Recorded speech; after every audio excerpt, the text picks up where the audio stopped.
triple expansion engine that needs some attention. This is part 1, the introduction video. What is wrong with it and why will it not run? Taking a close look at the condition of the external moving parts. The absolute first thing to do when working on an old steam engine, whether it be a full-size one or a model one, is to lubricate every one of the moving parts, including making sure there's a good supply of steam oil in the inlet to the engine. I recommend using steam oil for cylinder lubrication just in case there are any silicone O-rings in there. This engine uses cast iron piston rings, so I don't think that will be a problem. The reason for using steam oil in the cylinders is that certain oils will make silicone O-rings become very sticky. With a triple expansion engine, there are quite a lot of moving parts. A lot of these are loose, but they're still getting a really good coating of oil. How did I get this engine? Well, I saw it on eBay originally, and I was watching it on eBay. Then the listing suddenly disappeared. It had been taken down. On eBay, the engine was described, honestly, as a non-runner, and this seemed to be the reason for the low bids initially. Anyway, just over a week later, I received an email from a potential customer, asking me if I could repair a triple expansion engine. I replied to the email and said yes, and asked if it was the one that was on eBay a couple of weeks ago. The reply email confirmed that yes, it was the one on eBay. I have a system where people send me things to repair, but before I repair them, I need to look at them on the bench. And for this, I charge a small fee, which is refundable if I get the job of repairing the engine. In due course, the engine arrived, and here it is. It was delivered to me in person by the lady who wanted to sell it. And now for the question, what is wrong with it? Well, everything. You can see here that most of the parts are very loose, and the reversing shaft is a rattle fit in the mountings, and considerable time and effort is required to put this part right. The crossheads are loose on the pistons, the slide bars that support the crosshead are not in the right position and they're also loose. All three of the big ends are worn and need adjustment. I'm just checking here that these bolts are tight, and they are. But this crosshead, in common with the other two, is a rattle fit on the guide bar. The drive for the water pump is not in the centre of the fitting, and the shaft of the vacuum pump isn't tightened up onto the part that drives it. This clip is running in slow motion, and as I turn over the engine by hand, you can see how loose everything is. This reversing shaft is horrific.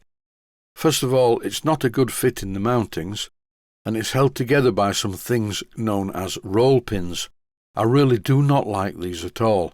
The idea is you drill a hole through your parts, and then you push a roll pin in, which holds them together. But in no time at all, they work loose. These need to be fitted with taper pins. Luckily, the first roll pin was easy to remove, and here it is. It's made from very hard spring steel, and the idea is you press it into the hole, and it holds everything in place, or at least that's the idea. In this clip, using cellulose thinners, I'm degreasing the part around the fitting, and temporarily I'm going to hold the drop arm in place using Loctite 603. This will do two things. Apart from holding the part in place, it will fill the gap between the drop arm and the reversing shaft because it is a bit of a rattle fit. You may be wondering why I didn't just use a taper reamer, ream out the hole and fit a taper pin. The answer to this is simple. I didn't have a taper reamer the right size, and also I didn't have any taper pins that were the right size. This taper reamer was far too small, and the next size I have is too big, so I phoned Blackgates Engineering, spoke to Jackie and ordered some more taper reamers and matching taper pins. As I mentioned earlier, this is the introduction video, and I will not be starting this project because I have far too many projects already on the go. And besides, there's no rush. I actually bought the engine from the owner for a price that was agreeable for both of us. You may have noticed that I do like Stewart triple expansion engines, and now I have 3 of them. I'm thinking that I can make this run. It will be quite rough, but now that the valve gear for the high pressure cylinder is in approximately the right place, I'm going to see if it's possible, and immediately I can feel that the valve timing is out to start with. Don't forget that these type of triple expansion engines are not self-starting. You have to apply the pressure, whether it be steam or air, and then rotate the crankshaft until it goes. The play on that reversing shaft is diabolical. I thought it would persevere. I've turned the pressure up to about 80 pounds per square inch, and now with a bit of luck it should go. Well, it's running. It sounds a bit like a pneumatic drill. I'll move the reversing lever and see if I can get it to sound a bit better.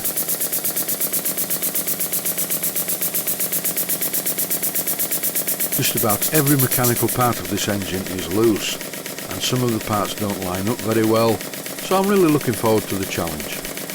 Why did I manage to get it to run so quickly? Well, it's what I do.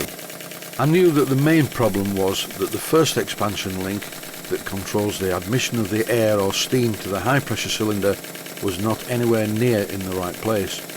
But by using the Loctite to hold it in place, and with a long taper pin just loosely pushed into the hole, which I will remove later, the engine is now running after a fashion.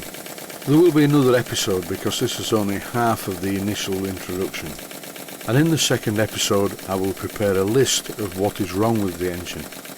I'm not complaining, I actually do like doing this sort of thing. The really beautiful triple expansion engine that I have, that I bought from a man in Scotland called Ronnie Mall, is one of the most beautifully made steam engines that I've ever seen. Ronnie Mall's engineering is so good it's a bit scary. The engineering standard on this engine is more or less okay, but there are some problem areas. While the compressor is pumping up, because it's a very small compressor, I'm applying some more lubricating oil to all the parts. In a moment I'm going to run it and I'm going to stop talking for a while. Here it is running in slow motion.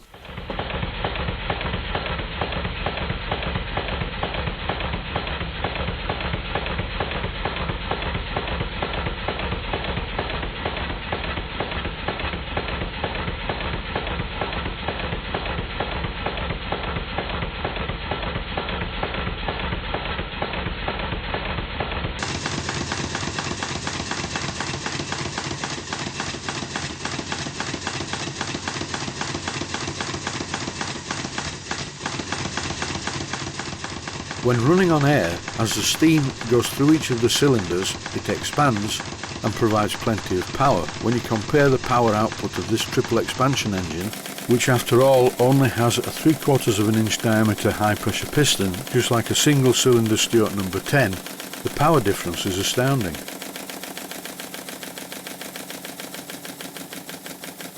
I would guess that in its lifetime this engine's done a lot of running. Maybe not on steam, probably using compressed air. I have a serious question for all of the experts out there. On this triple expansion engine, what is the purpose of the brass blanking plug into the steam chest of the intermediate cylinder? If anyone really knows what it's for, please let me know. But if you don't really know and you're just guessing, please don't contact me about that. I can guess perfectly well all by myself. That's it for this Stuart triple expansion engine introduction video. I'm going to leave it running to the end, but first a comparison. Listen to this one. This is the engine built by Ronnie Mall. It sounds entirely different and runs beautifully.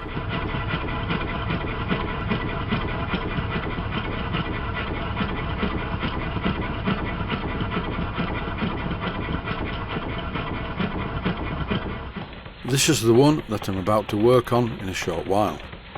And when the rebuild is finished, I hope it sounds a bit more like Ronnie's. That's it for introduction video number 1. Stay healthy, thanks for watching, and I hope you found it useful.